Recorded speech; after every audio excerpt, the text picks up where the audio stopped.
Major, ഒരു പട്ടാളക്കാരെന്ന നിലയിൽ താങ്കൾ മനസ്സിൽ ആർജിച്ച് ശേഖരിച്ച് വച്ചിരുന്ന ഒരുപാട് ചിത്രങ്ങളുടെ ഒരു ബഹിർസ്ഫുരണമായിരുന്നു ഈ കൃത്യങ്ങൾ.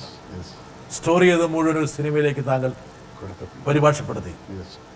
അതുകൊണ്ടാണ് ചില ആൾക്കാർ പറഞ്ഞത് മേജർ ആർജിച്ച എല്ലാ ചിത്രങ്ങളും കൊണ്ടുപോയി കീർത്തിചക്രെ കൊണ്ടുപോയിട്ട് മുഴുവൻ അങ്ങ് ഡെപ്പോസിറ്റ് ചെയ്തു. അതുകൊണ്ട് പിന്നീട് വന്ന പല സിനിമകളിലും ചില അല്പം ദാരിദ്ര്യം ഉണ്ടായിരുന്നു. കാരണം ഇവിടെ കമ്പാരിസൺ ആണ്. ആ കീർത്തിചക്രം ഞാൻ ആദ്യം എടുത്തില്ലായിരുന്നെങ്കിൽ ഇന്ന് ഞാനൊരു മേജർ രവി എന്നുള്ള ഒരു വ്യക്തിയായിട്ട് ഞാൻ ഇവിടെ ഉണ്ടാവില്ല. ഒരുപക്ഷെ ഇങ്ങനെ ഇരിക്കാനും പറ്റില്ലായിരുന്നു. കാരണം നിങ്ങൾ ആരും നമ്മളെ മൈൻഡ് ചെയ്യില്ല. ഇതിപ്പോ ആ ഒരു സിനിമയാണ് ഇന്ന് ഇവിടെ ഇരിക്കുന്ന ഈ ചെറുപ്പക്കാരിൽ പലർക്കും അതൊരു ഭയങ്കര ഊർജമായിട്ട്, കാരണം അവരുടെ ഉള്ളിൽ ഉറങ്ങിക്കിടന്നിരുന്ന ദേശസ്നേഹം മുഴുവൻ ആർത്ത് വിളിച്ചവർ ഓരോ പാട്ടിന്റെ, ഈവൻ ആ ഖുദാസെ മന്നത്തെ പാട്ട് കഴിഞ്ഞിട്ട് തിയേറ്ററിൽ വിളിക്കുന്നത് ഞാൻ കേട്ടിട്ടുണ്ട്, ഭാരത് മാതാ കി ജയ് എന്ന്.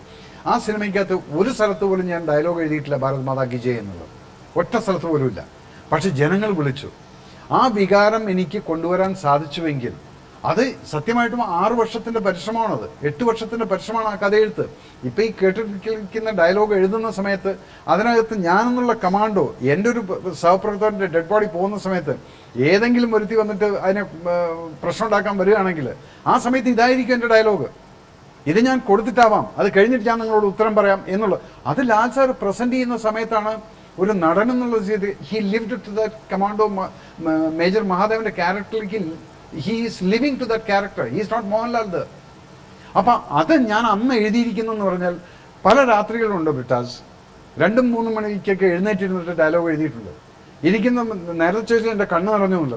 അതിൽ ആ റേപ്പിൻ്റെ സീക്വൻസ് വരുന്ന സമയത്ത് മുഴുവൻ പല സമയങ്ങളിലും ഞാൻ ആ സ്ത്രീയുടെ, ആ ഉമ്മയുടെ ഡയലോഗ് എഴുതുന്ന സമയത്ത് പലപ്പോഴും കീറിക്കളഞ്ഞിട്ടുണ്ട്, പലപ്പോഴും എഴുതുന്ന സമയത്ത് കരഞ്ഞിട്ടുണ്ട്. Because I become that lady. ആ അമ്മയുടെ അവസ്ഥ എൻ്റെ മുന്നിൽ വെച്ച് എൻ്റെ 3 പെൺകുട്ടികൾ റേപ്പ് ചെയ്യപ്പെടുന്ന സമയത്ത് അവർക്ക് വേണ്ടി കുക്ക് ചെയ്യാൻ നിയോഗിക്കപ്പെടുന്ന സമയത്ത് എൻ്റെ വികാരം എന്തായിരിക്കും എന്നുള്ളതിന് ഞാൻ ആ ഉമ്മയായിട്ട് മാറണം. അത് എഴുതുന്ന സമയത്ത് പലപ്പോഴും എൻ്റെ ഭാര്യ 2 മണിക്കൊക്കെ പുറത്തു വന്നിട്ട് നോക്കുന്ന സമയത്ത് ഇയാൾ ഇരുന്ന് കരഞ്ഞുകൊണ്ടിരിക്കുന്നത് എന്തൊക്കെ എഴുതിക്കൊണ്ടിരിക്കുന്നു. പല സമയത്ത് എൻ്റെ ഭാര്യ കണ്ടിട്ടുണ്ട്. പക്ഷേ she didn't know that is Kirti Chakra was making. അന്ന് എന്തോ ഇയാൾക്ക് തലയ്ക്ക് ഭ്രാന്ത് പിടിച്ചിട്ട് എന്തൊക്കെ എഴുതിക്കൊണ്ടിരിക്കുന്നുണ്ടെന്നുള്ളതാണ്. പക്ഷേ ഈ കീർത്തിചക്ര വരുന്ന സമയത്ത് ഭയങ്കര ഹിറ്റ്. അതിന്റെ പിറകിലത്തെ 6 വർഷം നിങ്ങൾ ആരെങ്കിലും കണ്ടിട്ടുണ്ടോ? ഞാൻ ഈ തിരക്കഥ എന്ന് പറയുന്നത് താങ്കളുടെ മനസ്സിൽ പട്ടാളത്തിലുള്ള സമയത്ത് തന്നെ അത് മനസ്സിൽ തന്നെ അത് ജ്വലിച്ചുകൊണ്ടിരുന്നതാണ്. ഇത് ഒറിജിനൽ കഥയാണ്. ഇത് ഞാൻ ചെയ്ത ഓപ്പറേഷനാണ്. ഇത് ഈ മോഹൻലാൽ എന്നുള്ള വ്യക്തി റിയൽ ലൈഫിൽ ഞാനായിരുന്നു. അപ്പൊ ഞാൻ കണ്ട ഉമ്മയാണത്. ആ ഉമ്മയിൽ നിന്നാണ് ഞാൻ ഈ കഥ. ഒന്നും കൂട്ടിച്ചേർക്കേണ്ടി വന്നില്ല. എനിക്ക് അതിനകത്ത് കൂട്ടിച്ചേർത്തിട്ടുണ്ട്. ഇപ്പൊ സന്തോഷ് ജോഗി എന്നുള്ള ക്യാരക്ടർ മരിച്ചു. ഒരു സിനിമയ്ക്ക് ആവശ്യമായിട്ടുള്ള ചില ഘടകങ്ങൾ മാത്രം. പക്ഷെ അതിന്റെ മേജർ സപ്പോർട്ട് മുഴുവൻ ഇതിനകത്തുണ്ടായിരുന്നു. ഞാൻ കണ്ടതാണ്. ഞാൻ മുഴുവൻ താങ്കൾ ഈ കൃത്യക്രിയയിലൂടെ പുറത്തേക്ക് എടുത്തു.